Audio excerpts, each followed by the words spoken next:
Unaware his pregnant wife was the anonymous billionaire who owned the hospital he worked at, he served her divorce papers in the delivery room. What she did shocked him.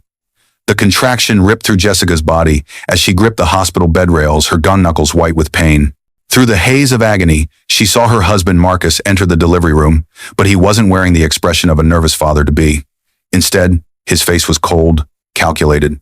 In his hands weren't flowers or words of encouragement, but a manila envelope. "Sign these," he demanded, dropping the divorce papers onto her swollen belly as another contraction seized her. "I'm done pretending. Vanessa's waiting for me downstairs." Jessica's water had broken an hour ago. Her baby was coming. And the man she'd loved for 3 years had just chosen this moment, this sacred, vulnerable moment, to destroy her. What Marcus didn't know was that the security cameras recording this room, the doctors rushing to help her, the very walls surrounding his cruelty, all of it belonged to her. And in less than 24 hours, he would discover exactly what it meant to humiliate the woman who secretly owned everything he'd ever worked for. Jessica Montgomery, known to the world only as J.M., the anonymous billionaire philanthropist, stood at the floor-to-ceiling windows of her private study, watching the sunset paint Chicago's skyline in shades of amber and gold. At 32, 8 months pregnant, she'd built an empire her husband knew nothing about. To Marcus, she was simply Jessica Chen, the quiet woman he'd married 3 years ago. A woman with a modest trust fund from her late parents. A woman who'd agreed to be a stay-at-home wife while he pursued his career as a physician at Chicago Memorial Hospital. What Marcus didn't know, what no one knew except her lawyer and financial advisor, was that Jessica had inherited her grandmother's technology patents at age 23. Patents that generated millions in passive income. She'd invested wisely, multiplied her wealth exponentially, and 5 years ago, she'd done something audacious. She'd purchased Chicago Memorial Hospital through a labyrinth of shell companies and trusts. The hospital where her husband worked. The hospital where he'd just been promoted to head of cardiology. A promotion she'd orchestrated. "Mrs. Montgomery?" Her assistant's voice crackled through the intercom. "Your 6 p.m. appointment is here. Send him in." Robert Chen, her brother and the hospital's official CEO, entered with a tablet and a grim expression. "Jess, we need to talk about Marcus." Jessica turned from the window, one hand instinctively moving to her swollen belly. The baby kicked, as if sensing her tension. "What about him?" "The internal investigation is complete." Robert's jaw tightened. "He's been systematically stealing from the hospital's research fund. Over $800,000 in the past 18 months. He's been funneling it to a woman named Vanessa Price, apparently. She's his girlfriend of 2 years." The words hit Jessica like a physical blow, even though some part of her had known. The late nights Marcus claimed were emergency surgeries. The unexplained charges on credit cards he thought she didn't monitor. The way he'd stopped touching her 6 months into her pregnancy, claiming he was too stressed about becoming a father. 2 years, Jessica repeated softly. "So he started the affair right after I got pregnant." "I'm sorry, Jess." Robert approached, his voice gentle. "There's more. Vanessa Price is also an employee. She's a nurse in the cardiac unit. And according to the evidence, Marcus is planning to divorce you. He's been talking to lawyers. He thinks he'll get half of your trust fund in the settlement." Jessica laughed, a bitter sound that held no humor. "He thinks I'm worth maybe $2 million. Enough to set him up nicely with his mistress." "What do you want to do?" Robert asked. "We have enough evidence to prosecute him for embezzlement. We could have him arrested tonight." Jessica was quiet for a long moment, feeling her daughter. She'd found out it was a girl but hadn't told Marcus moving inside her. She thought about the past 3 years, how Marcus had gradually isolated her from friends, convincing her that his career was more important than hers. How he'd made her feel guilty for having family money when he'd come from a working-class background. How he'd slowly, methodically, demolished her self-esteem while presenting himself as the perfect husband to the outside world. "No," she finally said. "Not yet. I want to see how far he'll go. And I want him to show me exactly who he is when he thinks I'm at my most vulnerable." "Jess, tomorrow, Robert. Tomorrow I'll go into labor. Natural causes, the baby's due date is in 2 days anyway.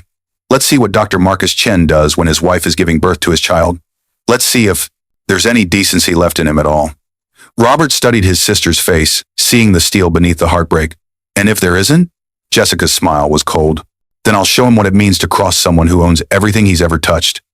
The contractions started at 3 a.m., regular and intense. Jessica's water broke at 6 a.m., and by 7 a.m., she was in the delivery room of Chicago Memorial Hospital, her hospital surrounded by the best medical team money could buy. The team she'd hired. Dr. Sarah Williams, the head of obstetrics, held Jessica's hand. "You're doing great, Jessica. Baby's heartbeat is strong. Do you want us to call Marcus again?" Jessica gritted her teeth through another contraction. "One more time?" The nurse dialed Marcus's number. Jessica could hear it ringing on speaker, echoing in the delivery room. It rang and rang before going to voicemail.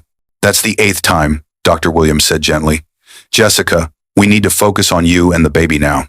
But Jessica knew. She knew Marcus had seen the calls. She'd had Robert install tracking software on his phone. Months ago, a morally gray decision she'd made when she first suspected the affair. Right now, Marcus was at the Four Seasons Hotel, in a room registered to Vanessa Price. Her husband was in bed with his mistress while she was in labor. The pain of that betrayal almost eclipsed the physical pain of childbirth. Almost. 2 hours passed. The contractions grew closer together. Jessica was 8 centimeters dilated when the delivery room door finally opened. Marcus walked in, and Jessica's heart, traitorous, still loving heart, leaped with hope. Maybe he'd come to his senses. Maybe. But his face was wrong. Cold. Distant. And he was carrying a manila envelope. Marcus? Jessica gasped, confusion cutting through her pain. Where have you been? I've been calling. I need you to sign something. His voice was flat, emotionless. He'd rehearsed this, she realized. He'd actually planned this moment. Dr. Williams stepped forward. Dr. Chen, your wife is in active labor. Whatever this is, it can wait. It can't wait. Marcus moved to Jessica's bedside, and she saw it then, the complete absence of love in his eyes. He looked at her the way someone might look at a business transaction they were eager to close. Jessica, I'm filing for divorce. My lawyer says the timing doesn't matter, so we might as well get this over with.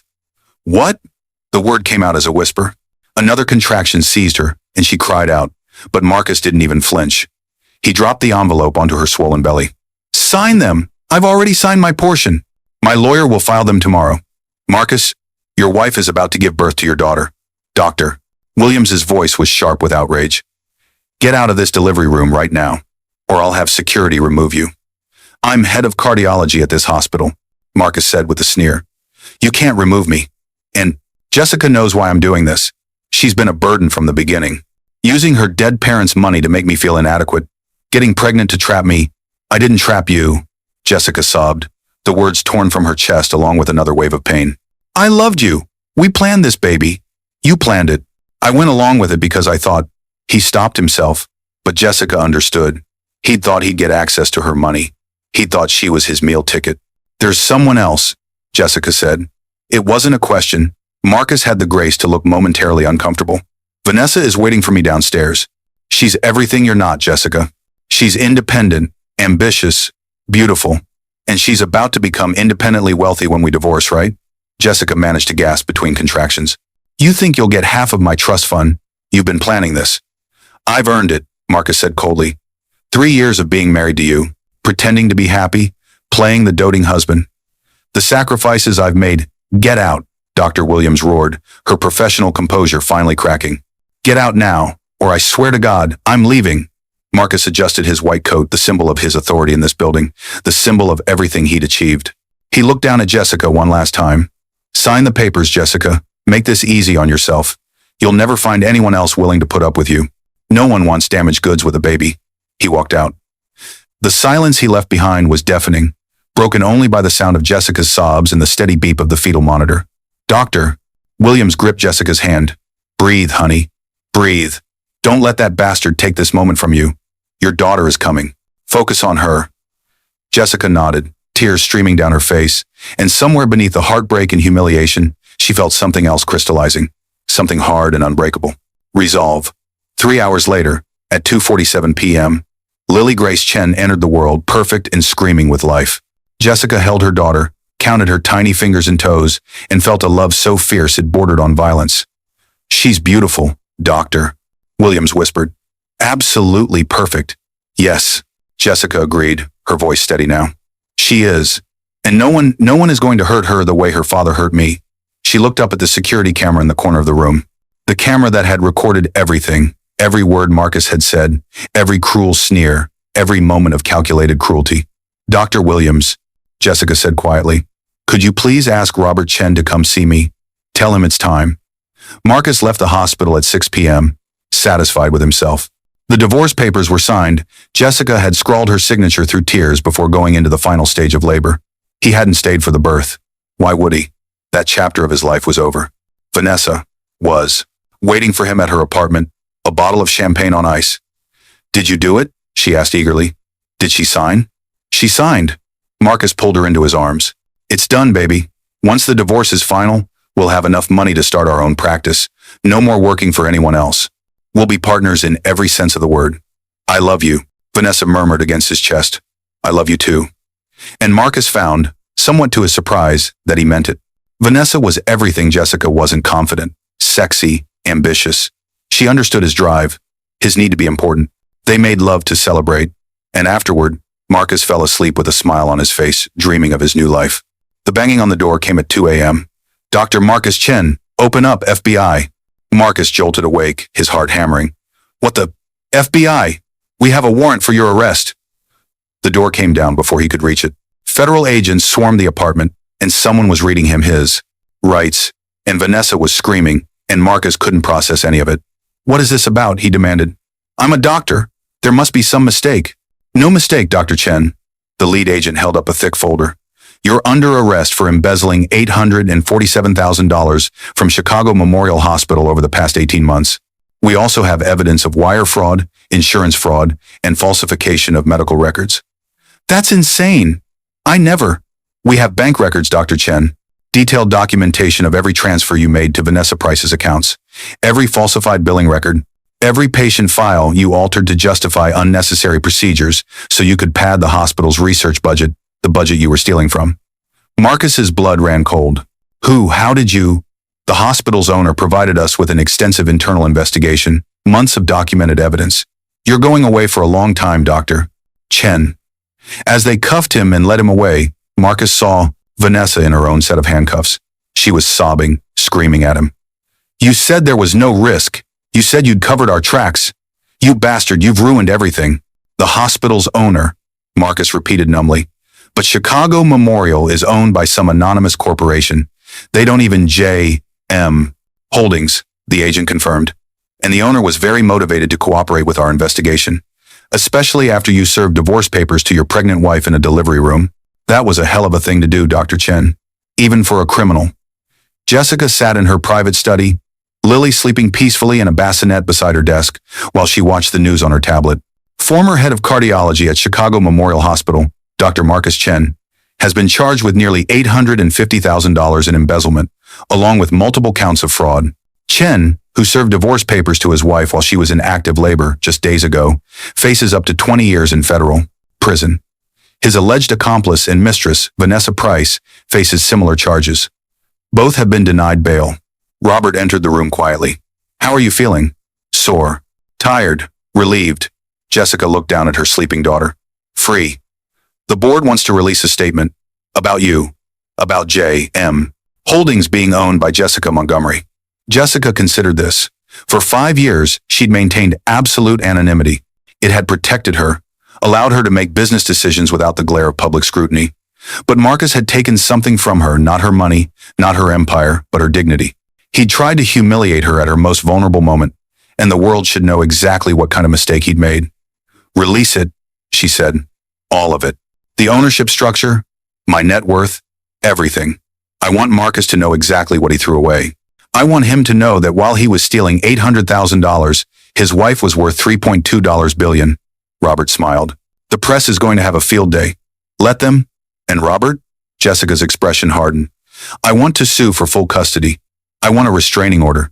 And I want Marcus to know that his daughter will grow up knowing he chose to abandon her for a woman he barely knew and money he criminally stole. Consider it done. Oh, and the divorce papers he had me sign? Jessica's smile was cold. Have our lawyers look at them. I'm willing to bet that in his arrogance, he made some legal errors. Let's make sure this divorce costs him everything, not that he'll have anything left after the legal fees and restitution. Over the next week, the story exploded. Every news outlet ran with it. Billionaire heiress served divorce papers during childbirth by husband who didn't know she owned his hospital. Anonymous hospital owner's identity revealed. After Dr. Husband's betrayal. He thought he'd get her trust fund. She was worth $3.2 billion. Jessica's phone rang constantly with interview requests, which she declined. She released one statement, simple and devastating. My ex-husband chose to end our marriage at the moment I was bringing our daughter into the world. He did so believing I was a woman of modest means who he could discard without consequence. I choose not to respond with bitterness, but with clarity. I will dedicate my life and resources to being the mother my daughter deserves and to ensuring that Chicago Memorial Hospital continues to serve those who need it most. I will also ensure that those who violate the trust placed in them by patients and institutions face appropriate consequences. That is all I will say on this matter. But the statement, cool, controlled, and utterly devastating, said everything it needed to say. In his holding cell, Marcus finally understood the magnitude of what he'd done. The lawyer his family had scrabbled to hire showed him article after article. Photos of Jessica, beautiful, composed Jessica at charity, events he'd forbidden her from attending, photos of her cutting ribbons at hospital wings he'd helped inaugurate, never knowing she'd funded them, photos of her at board meetings of companies he'd never heard of, companies she controlled.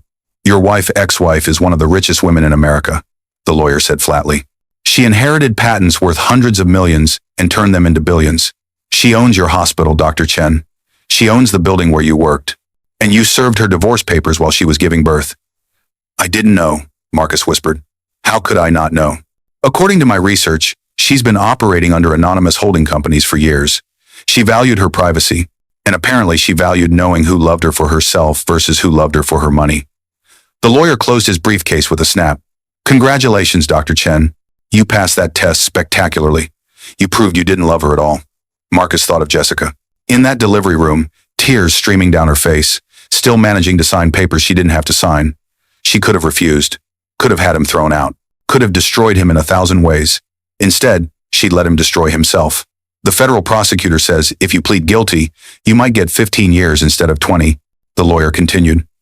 I'd recommend you take it, Miss. Montgomery has indicated she won't push for the maximum sentence if you agree to terminate your parental rights voluntarily and never attempt to contact her or your daughter again. My daughter, Marcus said, hollowly. I have a daughter. Had Dr. Chen, past tense. Sign the papers. Jessica stood at the same floor-to-ceiling window watching spring bloom across Chicago. Lily was in her arms, babbling happily, reaching for the sunlight streaming through the glass. The divorce was finalized. Marcus had pled guilty to all charges and received 17 years in federal prison. He'd voluntarily terminated his parental rights in exchange for Jessica not pursuing the maximum sentence. Vanessa Price had received 12 years for her role in the embezzlement. Jessica had donated Marcus's entire share of their marital assets, the $75,000 in their joint savings, that he'd actually thought was worth half of her trust fund, to a charity for single mothers. But more importantly, she'd started living again. Not as JM, the anonymous billionaire, but as Jessica Montgomery, CEO of Montgomery Holdings. She'd come out of the shadows, taken her place at the board table, and shown the world exactly who she was: powerful, wealthy, and utterly unbreakable. Your mommy made some mistakes, Jessica whispered to Lily, kissing her downy head. She let someone make her feel small. She hid who she was because she was afraid of being wanted for the wrong reasons. But you know what? Sometimes the worst thing that can happen to us teaches us the most important lesson. Lily grabbed a handful of Jessica's hair and squealed with delight. The lesson, Jessica continued, smiling despite the hair pulling, is that we don't need anyone to validate us. We don't need anyone to complete us. We're whole exactly as we are. And the right people, the ones who truly love us, will see that. Her phone buzzed. A text from Robert. New hospital wing opening tomorrow. The board wants to name it the Lily Grace Chen Memorial Wing in honor of your daughter. Jessica smiled and texted back. Make it the Lily Grace Montgomery Wing. She deserves her mother's name, not her father's. Done. Also, Dr. Williams wants to have coffee. She says she has a single friend she thinks you should meet. I told her you're not ready. Jessica looked down at Lily, who was looking back at her with eyes full of trust and love. The purest love Jessica had ever known. Tell her I'll think about it, Jessica typed. But not now. Right now I have everything I need. And as she stood there, holding her daughter in the sunlight, Jessica realized it was true. Marcus had tried to break her at her most vulnerable moment. Instead, he'd freed her. He'd shown her exactly who he was, and in doing so, he'd given her the clarity to become exactly who she was meant to be. Not a woman defined by her husband or her wealth, but a mother, a businesswoman, and a woman who knew her worth. And that was worth more than all the billions in the world. The grand ballroom of the Montgomery Foundation was filled with Chicago's elite, all gathered for the annual Children's Hospital Charity Gala. Crystal chandeliers cast warm light over tables draped in white silk, and the sound of classical music drifted through the air as guests mingled and champagne flowed. Jessica Montgomery stood at the edge of the room, watching her daughter work the crowd like a natural-born diplomat. At 5 years old, Lily Grace Montgomery was radiant in a navy blue dress, her dark curls bouncing as she tugged on the hand of Dr. Sarah Williams, leading her toward the dessert table. The same Dr. Williams who had held Jessica's hand through the worst moment of her life. "She's going to be a force of nature," a warm voice said beside her. "Just like her mother." Jessica turned to smile at David Park, the humanitarian architect she'd met 2 years ago at a hospital groundbreaking in Jakarta. He'd been designing free clinics for underserved communities. She'd been funding them. Their partnership had started professionally and evolved into something neither of them had been looking for, but both had needed. "She asks me about him sometimes," Jessica said quietly, watching Lily charm another donor into promising a generous contribution. "Her father. I tell her the truth that he made choices that hurt people, including us, and that he's facing the consequences." David's hand found hers. "And what does she say?" "She says, 'That's sad, but I have you and Uncle Robert and Dr. Sarah and David, so I'm not missing anything.'" Jessica's smile was bittersweet. Children are remarkably resilient. So are their mothers. The past 5 years had transformed Jessica in ways she couldn't have imagined that terrible day in the delivery room. Montgomery Holdings had tripled in value. Chicago Memorial Hospital had become one of the nation's top-ranked medical centers. She'd opened 14 new free clinics across the country, launched a scholarship program for low-income medical students, and created a foundation dedicated to supporting single mothers. But more than any of that, she'd learned to trust again, to love again, slowly, carefully, with David, a man who'd known exactly who she was from the beginning and loved her anyway. "Mommy!" Lily came running over, Dr. Williams in tow. "Doctor, Sarah says the new children's wing opens next month, and I get to cut the ribbon." "That's right, sweetheart." Jessica knelt down to her daughter's level. "You're our official ribbon-cutting expert now. Just like you." Lily threw her arms around Jessica's neck. "When I grow up, I'm going to build hospitals too, and schools, and libraries, and maybe a zoo." David laughed. "Ambitious. I like it." Dr. Williams's expression grew serious as Lily ran off to continue her rounds. "Jessica, I thought you should know Marcus requested a meeting with the parole board last month. He wanted to petition for early release and visitation rights." Jessica's spine stiffened. "And denied. Unanimously. The board cited the severity of his crimes and the circumstances of his divorce. He won't be eligible to apply again for another 5 years." Sarah paused. "His lawyer also reached out to me. Marcus wanted me to give you a letter. I declined, obviously, but I wanted you to know he's trying to make contact." After 5 years of silence, Jessica felt David's hand on her shoulder, grounding her. What could he possibly have to say? According to the lawyer, it's an apology. Apparently, prison has given him time to reflect on his actions. Jessica was quiet for a long moment, watching Lily dance with Robert across the ballroom floor. Her daughter was happy, healthy, loved. She had uncles and aunts and mentors. She had a mother who would move heaven and earth for her. She had David, who treated her like a princess without spoiling her. She didn't need a father who'd abandoned her before she was born. "Tell the lawyer no contact," Jessica said firmly. "Not now. Not ever." Marcus made his choice in that delivery room. He doesn't get to unmake it just because prison is uncomfortable. "That's what I thought you'd say." Sarah smiled. "For what it's worth, you've done an incredible job with Lily. She's extraordinary." "She is," David agreed. "And she has no idea yet how extraordinary her mother is." But Jessica knew that wasn't quite true. Last week, Lily had come home from kindergarten with a drawing a woman in a business suit standing in front of a hospital with a little girl holding her hand. At the top, in wobbly 5-year-old handwriting, she'd written, "My mommy helps people." That was Jessica's legacy. Not the billions, not the empire, not even the revenge she'd taken on Marcus, though, that had been satisfying in its own way. Her legacy was teaching her daughter that strength came from lifting others up, that power meant responsibility, and that the worst betrayals could become the catalyst for the best transformations. "Speech time," Robert called out, tapping his champagne glass with a fork. The room fell silent as Jessica made her way to the podium, David and Lily flanking her. She looked out at the crowd, doctors, philanthropists, business leaders, and ordinary people who donated what they could to make a difference. 5 years ago, Jessica began, her voice steady and clear. "I learned that sometimes the universe breaks us open to show us what we're really made of. I learned that the people who try to diminish us often do so because they can't comprehend our magnitude. And I learned that the truest measure of success isn't how high we rise, but how many people we bring with us." She pulled Lily close.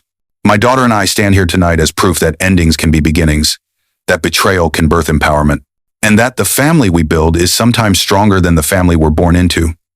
The room erupted in applause, and Jessica saw tears in more than a few eyes. Later that night, after the guests had gone home and Lily was asleep in the car, Jessica's phone buzzed with an alert. Marcus's lawyer had sent one final email, which her assistant had flagged as urgent. She deleted it without reading it. Some doors, once closed, were meant to stay that way. "Ready to go home?" David asked, slipping his arm around her waist. Jessica looked back at the empty ballroom, remembering the scared, heartbroken woman she'd been 5 years ago. Then she looked at the woman she'd become the mother, the philanthropist, the CEO, the partner. "Yes," she said, smiling. "I'm ready." Because home wasn't a place anymore. It was Lily's laughter and David's steadiness and Robert's loyalty and the knowledge that she'd taken the worst thing that had ever happened to her and transformed it into purpose. Marcus had tried to break her in that delivery room. Instead, he'd given her the greatest gift of all, the motivation to become unbreakable. And as she walked out into the Chicago night, her family beside her and her future bright with possibility, Jessica Montgomery knew one thing with absolute certainty. She had won. Not because Marcus was in prison, though justice had been served. Not because she was wealthy, though her empire continued to grow. She had won because she was happy, genuinely, deeply, authentically happy. And that was the best revenge of all.